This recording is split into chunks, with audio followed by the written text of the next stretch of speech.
In a world riddled with division, selfishness, and moral decay, the timeless words of the Apostle Paul in Galatians chapter 6, verses 1 through 5, offer a guiding light for every believer. These verses remind us of our Christian duty to love and support one another as we navigate the treacherous terrain of life. This passage emphasizes the importance of humility, selflessness, and the transformative power of the gospel in our relationships within the body of Christ.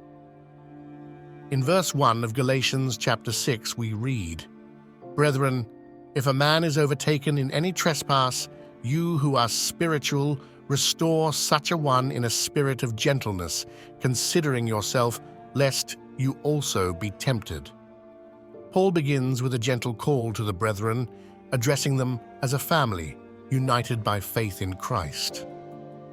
The apostle sets the stage for the Christian's responsibility toward a fellow believer who has fallen into sin or transgression. Here, we find a crucial principle. Spiritual restoration should be the first response to a brother or sister's fall.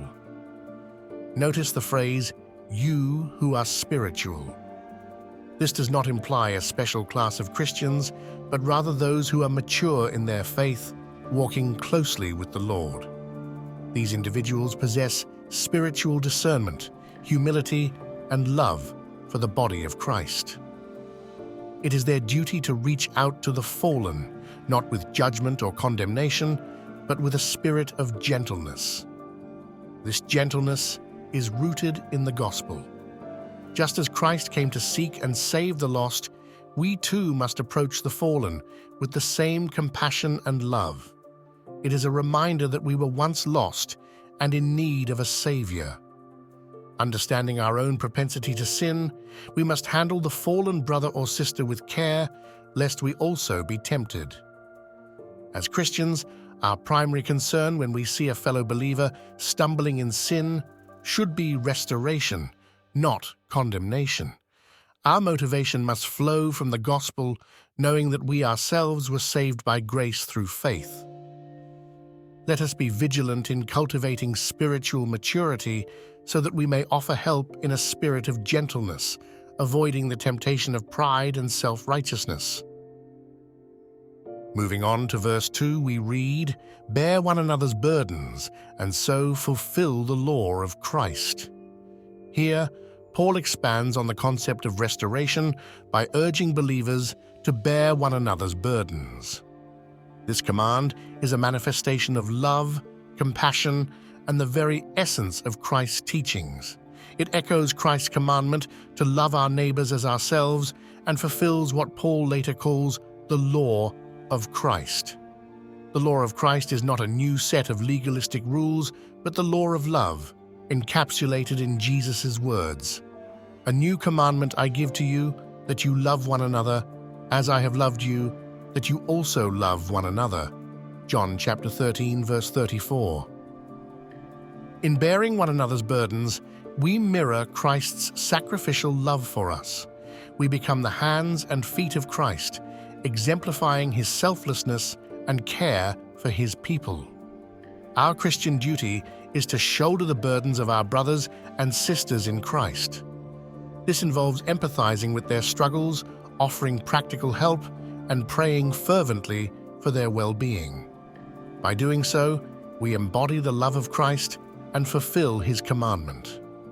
Remember that it's not about convenience, but about sacrificial love. In verse 3, Paul issues a stark warning against pride and self-deception. He says, "For if anyone thinks himself to be something when he is nothing, he deceives himself." The moment we consider ourselves superior or immune to sin, we fall into the trap of self-righteousness. This attitude blinds us to our own weaknesses and makes us ineffective in helping others. In the grand scheme of God's holiness, we are all nothing apart from his grace. It is only through the gospel that we find forgiveness and redemption. When we forget this truth, we deceive ourselves, leading to a critical and judgmental spirit. Humility is the antidote to self-righteousness. We must continually recognize our own need for grace and acknowledge that we are not immune to sin's allure. Only then can we effectively help others in their times of need. Pride is the enemy of effective ministry within the body of Christ. In verse 4, Paul calls for introspection and self-assessment. He states, "But let each one examine his own work, and then he will have rejoicing in himself alone, and not in another." Each believer is responsible for their own actions and conduct. We should not compare ourselves to others, seeking to find faults in them while ignoring our own flaws. Instead, we are to examine our own work, words, and attitudes before God. This self-examination should not lead to self-condemnation, but to rejoicing in God's transforming work within us. It's an acknowledgement that our growth in Christ is a cause for joy. Our goal is not to compete with others, but to conform to the image of Christ. As Christians, we should continually evaluate our lives in light of God's Word. This process helps us grow in sanctification and prevents us from becoming judgmental or hypocritical. Rejoicing in our progress is appropriate, but it must always be rooted in gratitude to God for His grace. In verse 5, Paul says, "For each one shall bear his own load." While verse 2 encouraged us to bear one another's burdens, verse 5 reminds us that each believer also has a personal responsibility to carry their own load. This apparent paradox underscores the balance needed in the Christian life. There are burdens that we must bear together as a community, but there are also personal responsibilities that we cannot neglect. In essence, Paul is emphasizing the importance of personal accountability. While we support and help one another, we should not become dependent on others for our spiritual growth and daily responsibilities. We cannot shift the entirety of our burdens onto fellow believers, but must actively engage in our walk with Christ. It is crucial to strike a balance between communal support and personal responsibility. We must not become spiritually lazy, expecting others to carry our spiritual load. At the same time, we must be willing to step in and help when our brothers and sisters are overwhelmed. This balance is maintained through a deep understanding of the gospel, which empowers us to both serve and be served in humility.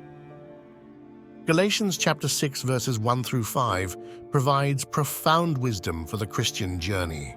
It reminds us of our responsibility to restore fallen believers with gentleness, to bear one another's burdens in love, to guard against pride and self-deception, to examine our own lives with humility, and to carry our own personal responsibilities while supporting others in theirs. All of these principles are grounded in the gospel of Christ. Our motivation for restoring, bearing, and humbling ourselves comes from the grace we have received. We were once lost, but through Christ we have been found. Therefore, let us continually seek to live out the law of Christ, exemplifying His love and selflessness in our relationships within the body of believers. In doing so, we glorify God and testify to the transformative power of the gospel in our lives. May this passage be a constant reminder of our calling as followers of Christ, drawing us closer to Him and to one another.